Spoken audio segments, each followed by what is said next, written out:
first off, hope everyone had a great week. It's always great to be back, but we'll jump right into the recent release on Wednesday. 6.3.4 came out. There's a couple of features in here that we'll talk about. Marketplace revamp just made it a little bit cleaner, easier to find the integrations that you need to find. Yeah, well, and here's the thing, too. We dropped everybody that's not directly integrated. So all of the nice things that we've done for the last 2 years, like, and we still love you, Lisa, but, Lisa Wagner and Interlink and all of those people that we've just had sitting there kind of giving ServiceMonster's tip of the hat, saying these are reputable, solid companies. They're backed by reputable, solid people. Sorry, but we took all those guys out. So now if you don't have a direct link with ServiceMonster, you're not in the marketplace.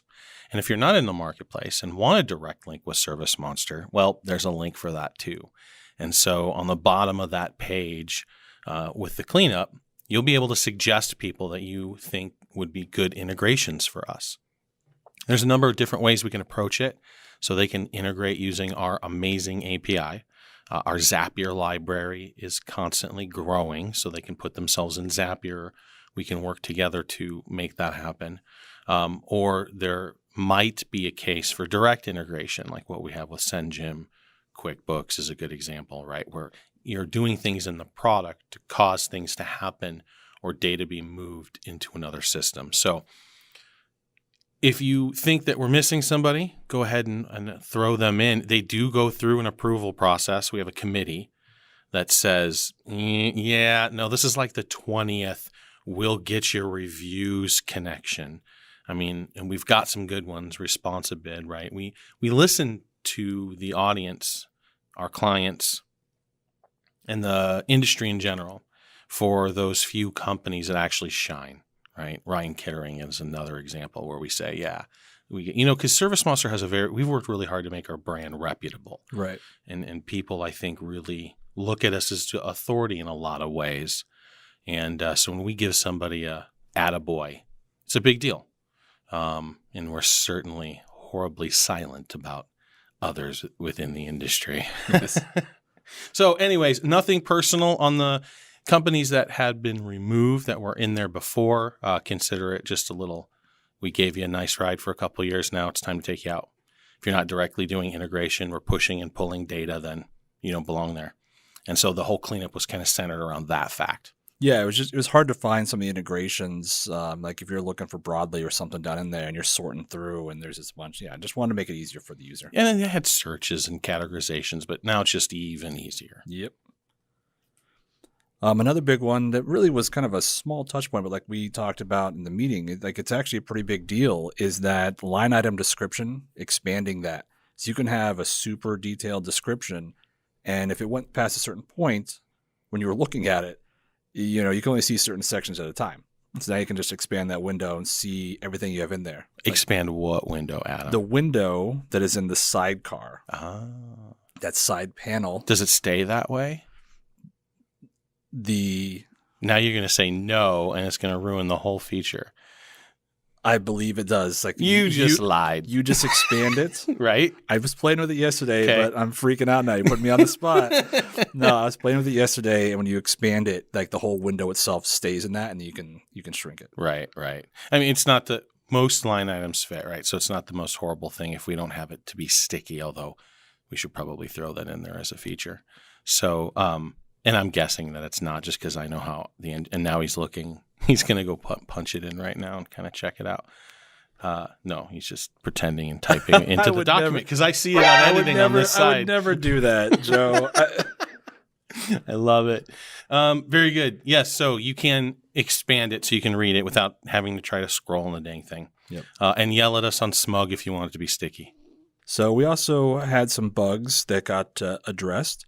A big one was the Google Map Street View wasn't auto-populating. And so on the account page, that little yes, I remember that image of the house, like from the street view. Right. If the address itself was placed in certain spots, it wasn't populating like it should. Mm-hmm. And so that was a pretty major one. Everyone is going to see what the house looked like and things like that. It's a really great feature. Right. And so now it does take a guess, right? We're hoping that the camera spun around the right way. Right. Exactly. But for the most part, yeah, it gets it pretty close. Yep.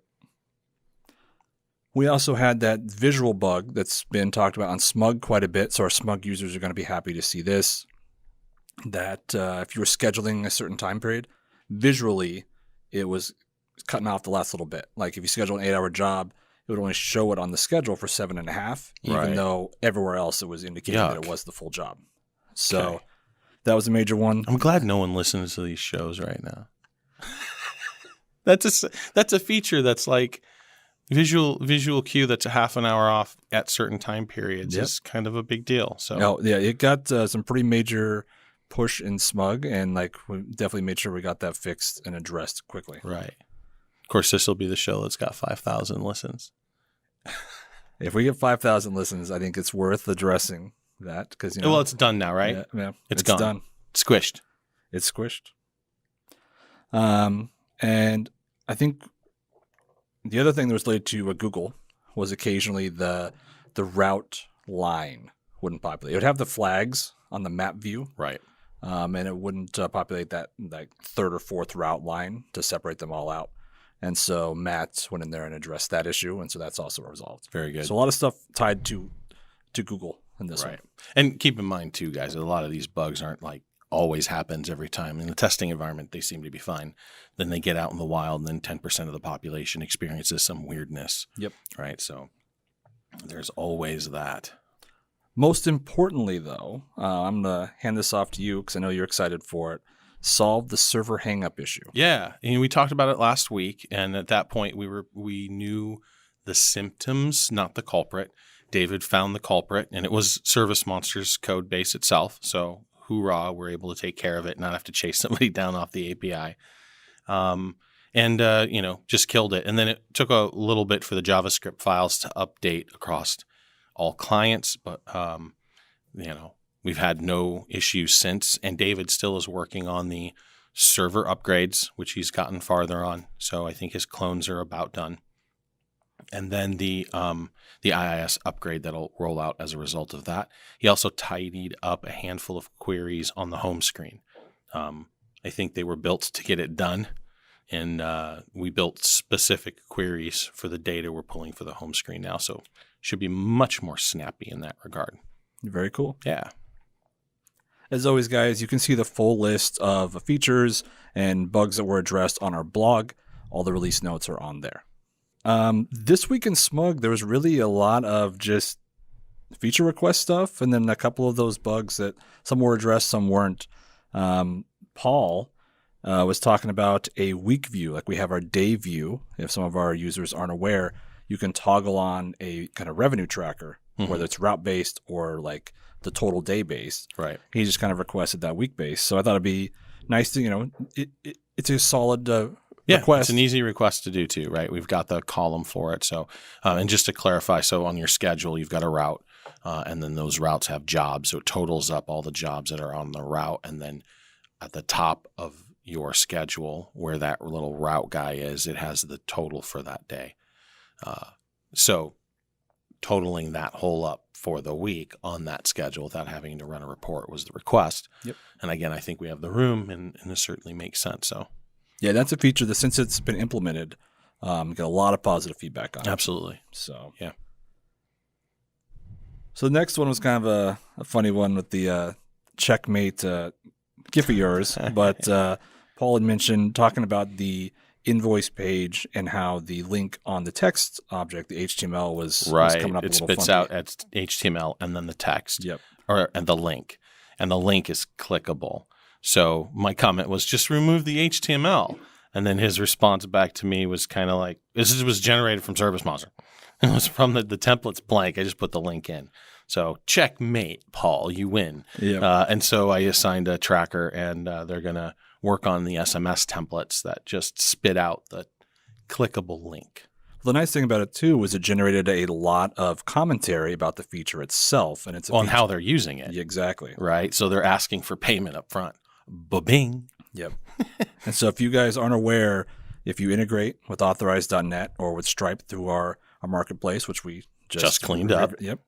Then you can send this payment link, and they can actually pay that online and things like that. You don't have to necessarily hound them for those payments. Yeah, and it's working great. It's well done. So speaking of this, I just kind of wanted to do a shout out. I always love seeing this on SMUG. David had asked about, hey, how can I take credit cards in the field? Right. And one of our users, without any of us having to hop into, Pete, just going to shout out to him, he showed him an image and everything about how the process works. And I always just love seeing that collaboration. Checks in the mail, Pete. Yep. Support, right? Yep. This is great. No, this is awesome. And then, it looked like David was able to set it up. And then we had a question.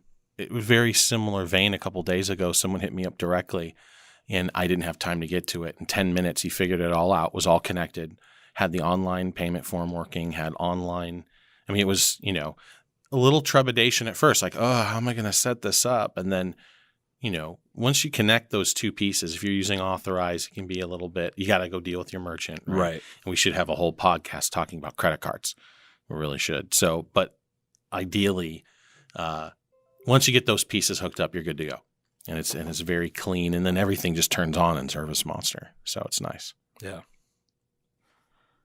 So speaking of Pete, he also was on the other end, and he had that request that we talked about. And I know you're excited for the end of this. Well, Well, what I'm really excited about is that it looked like he's using the activities panel, yep. which I haven't gotten a lot of feedback on. I would like more feedback on the activities panel, please. But Pete looks like he's using it and he enjoys it. There's the button and it dials a phone, right? Because you can hook it up to your PBX. It's a standard bit of code. And he's asking for it simply on the account page. Yep. And so something that we'll certainly look at to add a button or a link somewhere near all of that address mess because we track so much around, phone number. Yeah. Because we track so much around the phone number. It's crazy. But yes, Pete, I think that's a great idea. And thank you for using that activities panel. For those of you who aren't aware, the activities panel he's talking about, if you go into your activities list, whether you're coming from the deck, the activity, the account section, the lead section, it's in all of those areas. There is a toggle between the list view, which just shows you all of your activities you can filter out, or this new panel view, which Ethan worked very hard on, still being updated. And you have the ability to go through that kind of like a call list and just, complete your tasks right there on the spot. Yep. So, absolutely.